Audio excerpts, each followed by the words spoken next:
कि दुनिया में और भी तो कौमें हैं, और भी तो अदियान हैं, और भी तो मज़ाहिब हैं। चाइना वाले किस चीज़ को मानते हैं आपको पता है? वहाँ का एक सबसे बड़ा धर्म, वहाँ का एक सबसे बड़ा रिलीजियन जो पहले ज़माने का था, यानी हज़रत ईसा अलैहिस्सलाम की भी विलादत से पहले का दीन है, कन्फ्यूशियस। उसके मानने वाले लाखों की तादाद में वहाँ रहे, लेकिन लोगों में अब उसका चर्चा भी नहीं। बुद्धिज़्म एक दीन है, एक धर्म है, एक रिलीजन है, उसका कोई चर्चा नहीं, किसी के लिए वो टारगेट नहीं। अफ्रीका के कई ऐसे हैं वसनिया, जिनको अरबी में कहा जाता है, उनके अलग अलग अपने अफकार हैं। आज भी वहाँ पर बलि चढ़ाने के उसूल, यानी इंसानों के कत्ल या अपने देवी देवताओं के लिए इंसानों की भेंट चढ़ाने वाले मज़ाहिब आज भी मौजूद है, उनका कोई जिक्र नहीं है। ईसाइयत पूरी दुनिया में एक बहुत फैला हुआ दीन है। यहूदियत है, हिंदुइज़्म है जिसको सनातन कहा जाता है, आर्या एक कौम है और इनका भी अपना एक धर्म है। लेकिन मैं ये सब बातें इसलिए अर्ज़ कर रहा हूँ कि दुनिया में बहुत सारे रिलीजियंस हैं, बहुत सारे धर्म हैं, बहुत सारे मज़ाहिब हैं, लेकिन सबसे ज़्यादा कहीं पर किसी बात का चर्चा होता है तो सिर्फ इस्लाम का, सिर्फ इस्लाम का। अमेरिका में, यूरोप में, ऑस्ट्रेलिया में, अफ्रीका में या एशिया में, बर्रे सगीर में सबसे ज़्यादा किसी धर्म के नाम पर डिस्कशन होता है तो इस्लाम के नाम पर। सारे लोग इस्लाम को क्यों टारगेट बनाते हैं? हर जगह इस्लाम ही क्यों ज़ेर बहस है? हर जगह मुसलमान ही क्यों टारगेट में है? और हर जगह मुसलमानों के मामलात ही क्यों बहस के मैदान में आते हैं? हमारे यहाँ खुद देख लें आप, मीडिया के पास इससे बेहतर मुद्दा कुछ है ही नहीं। 24 घंटे इनके डेस्क पर अगर कोई हॉट टॉपिक पर गुफ्तगू होती है तो इस्लाम है, और इस्लाम को इस तरह से कुरेदा जाता है जैसे एक एक कपड़े के तार को निकाल निकाल करके उस पर बहस की जाए। ये बटन है, ये आस्तीन है, ये पैंचा है, ये फला है, तो इस्लाम के एक एक चीज़ पर, ये हलाल है, ये बुरका है, ये अजान है, ये अजान के अल्फाज में ये है, ये नमाज के रुकू में ये है, सजदे में ये है, इनके कलमे में वर्ड ये है। इतनी चीज़ों पर बहस किसी धर्म के मुतालिक नहीं की जाती जितना इस्लाम के मुतालिक है। क्यों? इस्लाम पूरे दुनिया का एक टारगेट क्यों बना हुआ है? सारी दुनिया इसी को ज़ेर बहस क्यों लाती है?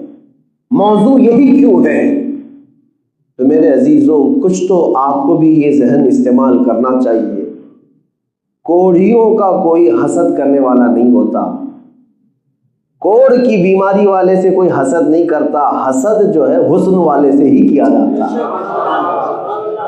तकलीफ किसी से है, लोगों को जलन किसी से है तो हुस्न वाले से ही है। तो बात तो इतनी समझ में आई कि बहुत ज़्यादा अगर हम मौजूए बहस हैं तो कुछ तो हुस्न की बात है।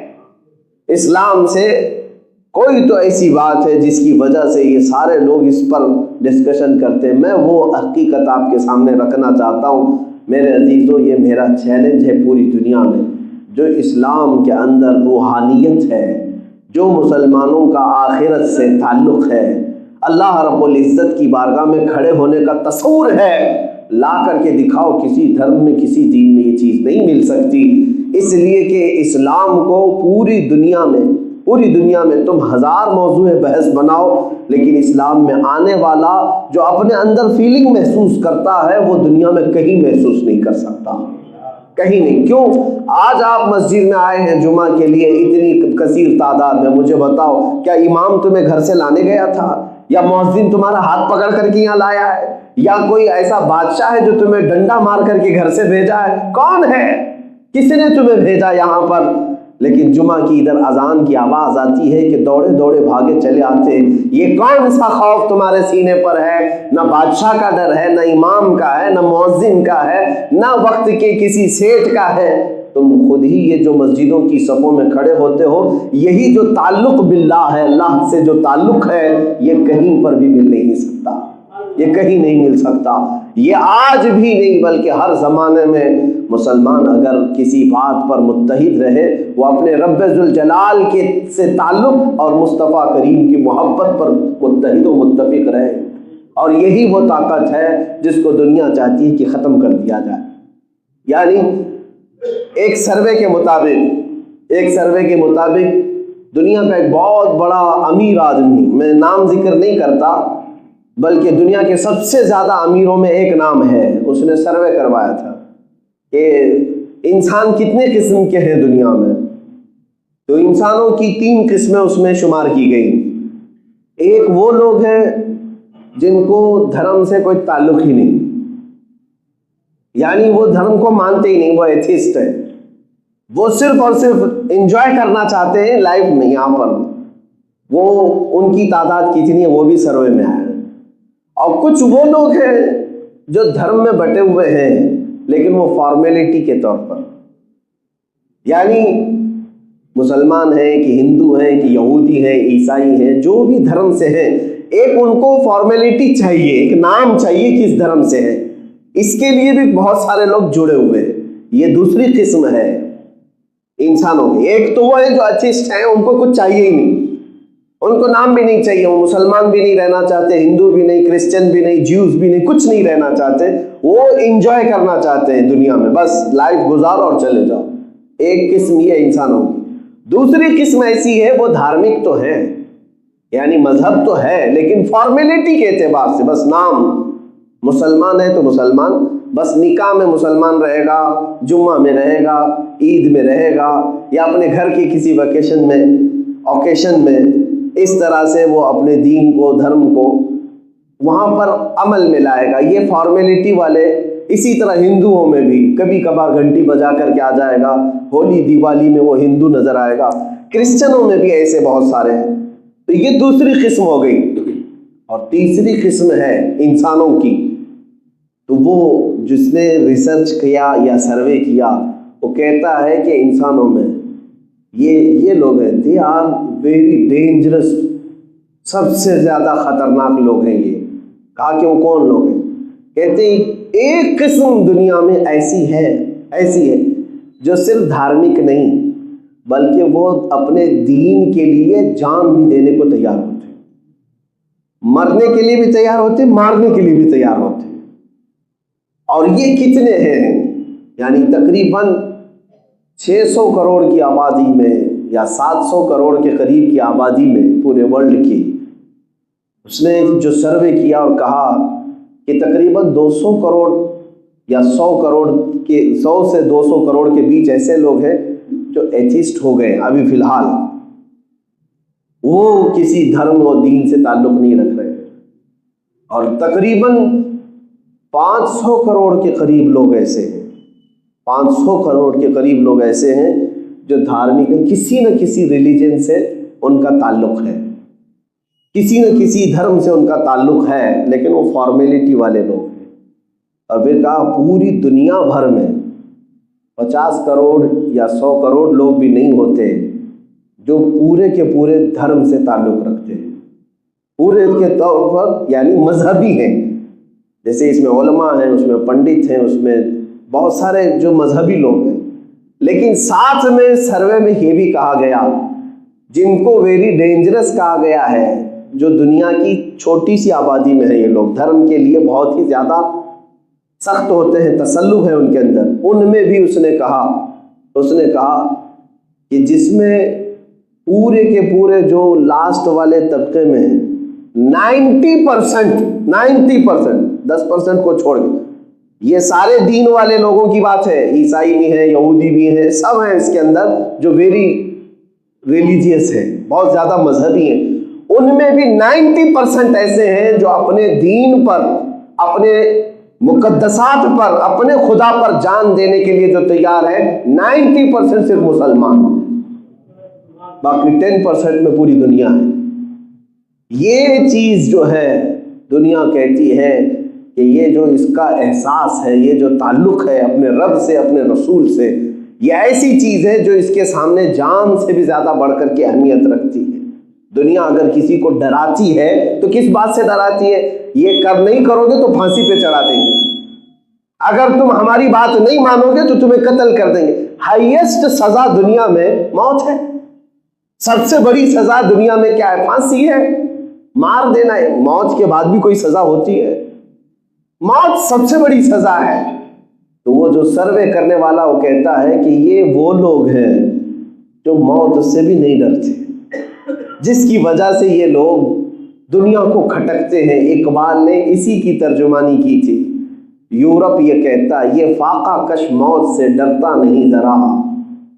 मुसलमानों के बारे में यूरोप कहता है भूखे रहते हैं, कुछ है नहीं इनके पास, लेकिन मौत से डरते नहीं। ये फाका कश मौत से डरता नहीं जरा। इसका इलाज क्या है? रूह मोहम्मदी इसके बदन से निकाल दो। यूरोप ने कहा था रूह मोहम्मदी इसके बदन से निकाल दो, तब तक ये मरेगा नहीं। जब तक रूह मोहम्मदी इसके साथ है, सब लुट जाने के बाद भी ये जिंदा खड़ा रहेगा। यही वो ताकत है मेरे अजीजों। बहरहाल मैं जो बात अर्ज करने जा रहा था वो कुछ और थी।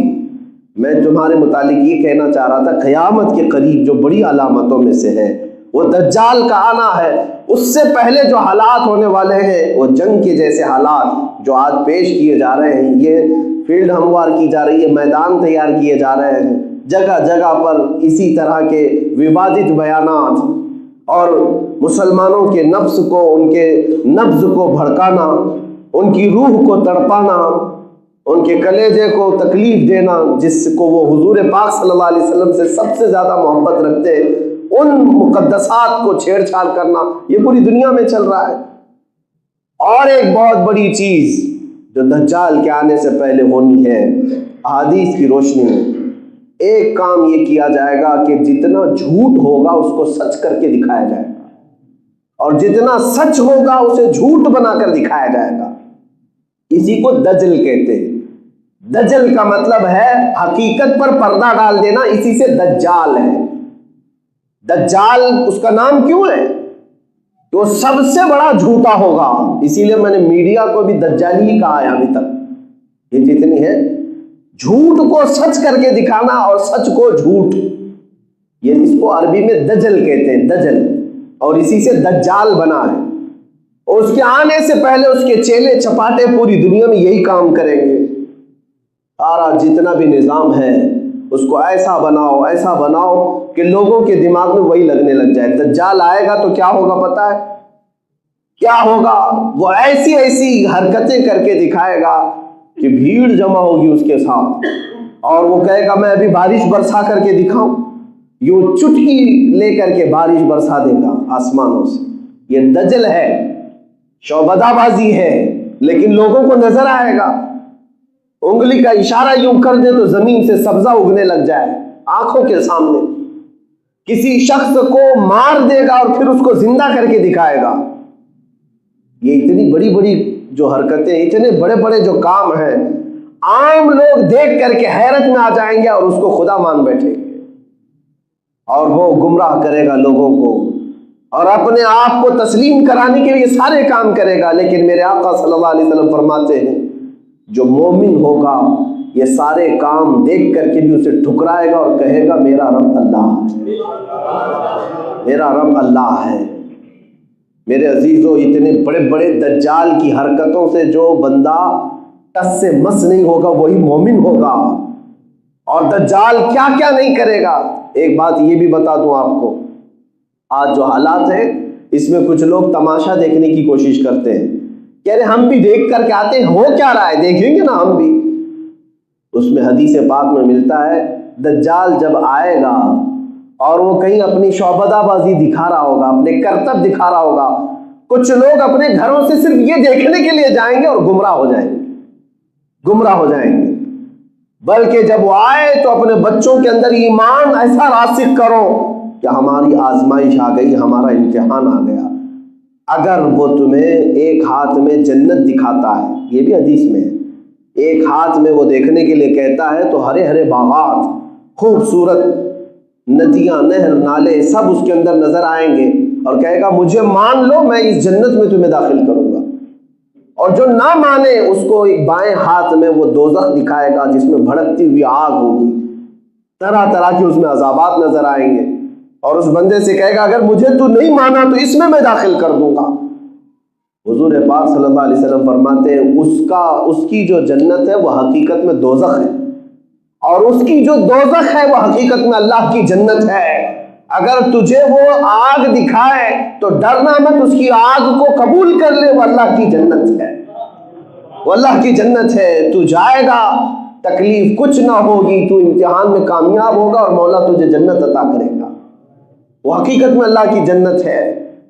लेकिन इन बातों को मैं आपके सामने इसलिए अर्ज कर रहा हूँ कि दज्जाल के आने के वक्त मोमिनीन कैसे जमा रहेंगे, कैसे आप डटे रहेंगे, ये मुझे समझ में नहीं आता। एक छोटे मोटे बाबा के पीछे यहाँ लोग दीन बेच देते हैं, उल्टे सीधे ढकोसले बाबा। मुंबई तो इस बारे में बड़ी मशहूर है, किसी को कुछ करके दिखा दिया, बाबा के पीछे पड़ गए। तो जब दज्जाल आएगा तो तब कैसे ईमान बचाओगे? ये तुम्हारे लिए बहुत बड़ी इम्तिहान की घड़ी होगी। इसलिए एक वजीफा भी मेरे आका ने फरमाया, जो हर जुमा को सूरह कहफ की तिलावत करेगा, दज्जाल के फितनों से अल्लाह उसे महफूज रखेगा। 15वें पारे की ये सूरतुल कहफ हर जुमा को मेरे अजीज़ों तिलावत कर लिया करो। और फिर ये भी हदीस में है, सूरह कहफ की पहली जो 10 आयतें हैं, 10 आयतें जिसे याद हो गई, जिनके बच्चों को और जिनके घरों को, उनको अल्लाह ताला दज्जाल के फितने में मुब्तला नहीं करेगा। और सबसे बड़ा फितना दुनिया का दज्जाल का है, सबसे बड़ा फितना। और मैं जो बात आज अर्ज कर रहा हूं उसकी वजह यही है कि उस दज्जाल के आने से पहले जो ये माहौल बना है, ये सब इस बात की तरफ इशारा कर रहा है कि बहुत वक्त करीब आ चुका, वक्त बहुत करीब आ चुका। यहाँ जुल्म को इंसाफ का नाम दिया जाता है और इंसाफ को जुल्म का नाम। तो ये दजल है या नहीं? ये दजल है या नहीं? मजलूमों को जालिम बना करके पेश करेंगे और जालिमों को मजलूम बनाकर पेश करेंगे। ये दजल है या नहीं? ये झूठ, हकीकत पर पर्दा डालना। आप नहीं देख रहे? अरे अपने हुकूक का मुतालबा करने के लिए आप बाहर निकल जाओ, अभी कल से तुम्हारे साथ टैग लग जाएगा, ये आतंकवादी है, ये दहशतगर्द है, टेररिस्ट है। अरे आंदोलन तो पहले भी होते थे ना, प्रोटेस्ट तो पहले भी होते थे, लेकिन अब जो भी मैदान में जाएगा, मुसलमान प्रोटेस्ट कर रहा है तो आतंकवादी, ये टेररिस्ट है। ये मेरी आंखों देखी बात मैं अर्ज कर रहा हूं। हमारे पास से ये सारी चीजें छीन ली गई है। मीडिया इसी काम के लिए बैठा ही है कि तुम्हें ये टैग लगा करके छोड़ दे कि ये आतंकी हैं, दहशतगर्द हैं, पत्थरबाज हैं। ये तो हमें पता है कि कौन पत्थर लाता है, कौन पत्थर मारता है, सब पता है। लेकिन एक तरफा जो ये बातें आज हो रही, इसी को दजल कहा गया है। दजल, हकीकत पर पर्दा डाल देना। झूठ को इतना बयान करो, इतना बयान करो कि लोगों को सच लगने लग जाए। आज पूरे हिंदुस्तान भर का जो माहौल खराब नजर आ रहा है, लोग ये समझते होंगे कि आपसी विवादित बयानात से ये खराब हो गया। इधर से मौलवी लोग बोल रहे हैं, उधर से पंडित लोग बोल रहे हैं, इसीलिए खराब हो गया।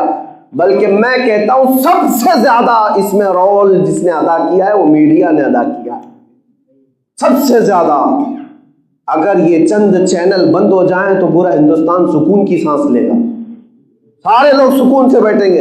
ना हिंदुओं को पड़ी है इन मामलात की, ना मुसलमानों को पड़ी है। आज जो हालात पूरे वर्ल्ड में फैला दिए गए, मुझे बताओ क्या ये सिर्फ और सिर्फ हमारे प्रोटेस्ट की वजह से आज पूरी दुनिया भर में हमारे मुल्क के मुतालिक आलोचना हो रही है? नहीं, ये सारा का सारा निज़ाम मीडिया ने खराब किया है, जिसको चौथा स्तंभ कहा जाता है। ये तो अभी दुम बनने के भी काबिल नहीं है। ये आज जिस तरह से इन लोगों ने हरकतें कर रखी हैं, एक तरफा मुसलमानों के मुतालिक जहर भरना। मैंने तारीख पढ़ी है, आज से 100 साल पहले हिटलर के ज़माने में जेनोसाइड जिसको कहते हैं, नस्ल कुशी, यानी किसी एक कौम को पूरा का पूरा ख़त्म करने के लिए जो प्लान बनाए जाते हैं, वो 10 स्टेप पर काम करते हैं लोग। और उसमें वो सारी हरकतें हिटलर के ज़माने में भी होती रही। पहले उसने यहूदियों के मुतालिक हेट्रेट बहुत ज़्यादा फैलाया, बहुत ज़्यादा, जगह जगह यहूदियों के मुतालिक नफरत, यहाँ तक कि आम रास्ते से गुजरने वाला भी उसका शिकार हो गया।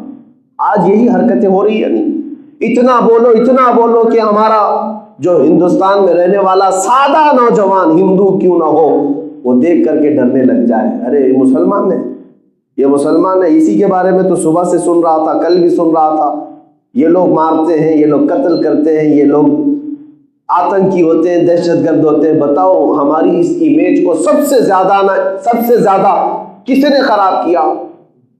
ये सिर्फ और सिर्फ मीडिया का रोल है। लोग क्यों नहीं समझते?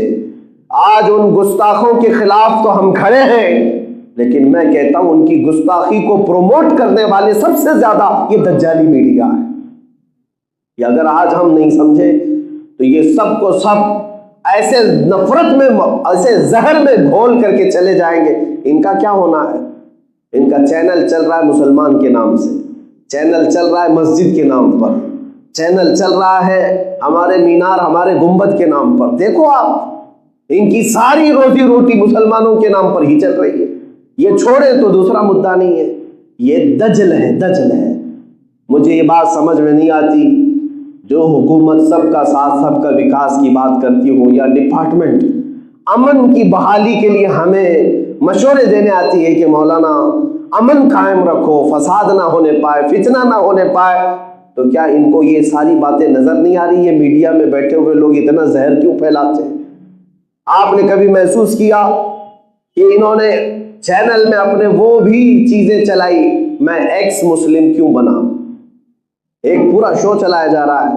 जो इस्लाम छोड़ करके गए हुए लोग हैं, ऐसे एथिस्ट, ऐसे मुर्तद, उनको हॉट सीट पर बिठा करके उनके साथ इंटरव्यू लिया जाता है। आपने इस्लाम क्यों छोड़ा? आप इस्लाम में क्या क्या बुराइयां देखते थे? ये भी कोई न्यूज है? ये भी कोई चीजें हैं? ये हेट रेट फैलाने का तरीका है। क्या आज तक इन न्यूज चैनल्स पे आपने देखा कि कोई क्रिश्चियनिटी से बदलकर हिंदुइज्म को कबूल किया हो, उसको ला करके मेहमान बनाया गया हो? या हिंदू अपने धर्म को छोड़ करके क्रिश्चियन बन गया हो, उससे पूछा गया हो कि आपने हिंदू क्यों, ये सनातन धर्म क्यों छोड़ दिया, हिंदुइज्म से क्यों छुटकारा ले लिया? कभी पूछा गया? नहीं। एक्स मुस्लिम क्यों बना? इस पर तो पूरे डिबेट चल रहे हैं पूरे चैनल पे, सारे के सारे ये लोग तमाशा क्या बनाए हैं। अजीज़ान गिरामी वक़ार, ये बातें हमें साफ नजर आ रही। मैं बोलता हूँ तो सिर्फ इसलिए कि मैंने एक हदीस ये भी सुनी है कि दज्जाल आएगा ना हदीस पाक में, लेकिन उसके आने के मुतालिक ये फरमाया गया, जब तक उलमा दज्जाल के बारे में बोलते रहेंगे दज्जाल नहीं आएगा। ये बात भी समझ लीजिए आप।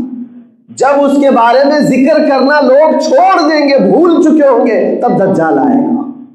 लोग भूल चुके होंगे। आज तो तकरीबन ऐसा हो गया है कि इस मौजू पर बयान भी नहीं किए जाते। दज्जाल के दजल और उसके झूठ, उसके फरेब को जिस तरह से आज प्रमोट किया जा रहा है, इसके बारे में बयान भी नहीं किया जाता। मैंने रिवायत में पढ़ा है कि जब लोग भूल चुके होंगे, उसका जिक्र भी नहीं चल रहा होगा, उस वक्त वो दज्जाल आ जाएगा। मैं इसीलिए बार बार जिक्र करता हूं कि मौला हमारी जिंदगी में वो फितना ना आए, हमें उस फितने में मुब्तला ना करे। इसलिए कि हुजूर पाक दुआ करते थे, अल्लाहुम्मा इन अरदत फितनतम बिइबादिका फक़बिदना गैर मफ्तूनी। ऐ मौला, अगर तू अपने बंदों में आजमाइश का इरादा कर ले, हुजूर की दुआ है, अगर तू आजमाने का इरादा कर लिया है अपने बंदों से, तो मौला उस आजमाइश से पहले तू मुझे मौत अता फरमा दे, उस आजमाइश में उतरने से पहले हमें तू उठा ले। जब हुजूर ये दुआ करते थे तो हम कैसे ना करें। इसलिए मेरे अजीजों, आज जिस तरह के ये माहौल पैदा किए गए हैं, ये हमारा इम्तिहान तो है, हमारी आजमाइश है। लेकिन मैं आज जितनी भी बातें कहा हूँ, ये सब कान खोल करके सुन लेंगे। मैं आपको ये बातें सिर्फ इतनी नहीं कि आप हाजिरीन सुन रहे हैं, दूर तक भी ये लोग सुनते हैं। मैं भरपूर मजम्मत करता हूँ इस हेट रेट फैलाने वाले दज्जाली मीडिया का, कि जी तुम लोगों ने पूरे देश के माहौल को खराब कर रखा है, सबके अमन को गारत कर रखा है। किसी को इतनी जरूरत नहीं थी कि मस्जिद के मामले पर, मंदिर के मामले पर इतने विवाद खड़े कर दिए जाए। यहाँ पर आज लोगों के जॉब का मसला है, रोजी रोटी का मसला है, महंगाई का मसला है, लोग अपने अपने दुकानों में जूझ रहे हैं, कर्जों में कितने लोग परेशान हैं, इनके मदावा करने वाला कोई नहीं। इनके मुतालिक पूछने वाला कोई नहीं। आज हकीकत ये है कि हमारी जीडीपी का हाल क्या है, अर्थव्यवस्था का हाल क्या है, इकोनॉमी क्या से क्या हो रही है, पूरा इंटरनेशनल हमारी इमेज क्या बन रही, इससे कोई गरज नहीं। लेकिन ये है कि ये चंद जालिम हमें लड़ा करके देश के माहौल में आग लगाकर ये बाहर बैठे देखते रहे कि कैसे लड़ रहे हैं लोग, कैसे लड़ रहे हैं, पत्थरबाजी आम लोग करते रहे और ये वहां बैठ करके देखते रहे। ये तमाम हालात मैं तमाम देशवासियों से भी कहूंगा कि आज संभल जाओ। यह हमारा वतन अजीज है जिसको हमारे पुरखों ने अपने खून से सींचा है। तुम्हें पता भी है कि इस देश के लिए कितनी कुर्बानियां हुई हैं, सबों की हुई हैं, सबों की कुर्बानियां। 1 लाख से ज्यादा लोग कत्ल हो चुके हैं, 1.5 लाख के करीब आजाद कराने के लिए इस भारत को कितनी जानें गई हैं। 30,000 उलमा को दरख्तों से लटकाया गया था, कश्मीर से लेकर दिल्ली तक हर दरख्त पर एक आलिम की लाश भी नजर आती थी। ये सारी कुर्बानियां हमें पता है, हमने तारीख देखी है इस देश के लिए, और वो भी 1-2 साल के आंदोलन पे नहीं ये भारत हमारा आजाद हुआ। 1857 से लेकर 1947 तकरीबन 90 साल का अरसा गुजर जाता है। 90 साल के संघर्ष के बाद, स्ट्रगल करने के बाद जब ये भारत हमें इस तरह की कैफियत के साथ आज मिला है, तो ये जालिम दोबारा इसको उसी कैफियत में मुब्तला करने की कोशिश कर रहे हैं। इसलिए मैं आज ये दर्द के साथ अर्ज करता हूँ कि हमारे पुरखों और हमारे आबा व अजदाद को जो मशक्क़तें उठानी थी वो उठा कर गए, तो क्या यही लड़ने मरने के लिए, एक दूसरे को काटने के लिए, क्या इसी खून के बाजार को गर्म करने के लिए? अगर किसी को अपने इस वतन से प्यार है तो ये इस तरह की हरकतें होने से लोगों को रोकेगा। मैं हुकूमत वक्त से भी कहता हूँ, डिपार्टमेंट से भी कहता हूँ, अगर आप सीरियस हैं इस मैटर पर तो ये जहरीला माहौल बनाने वालों को रोक दिया जाए।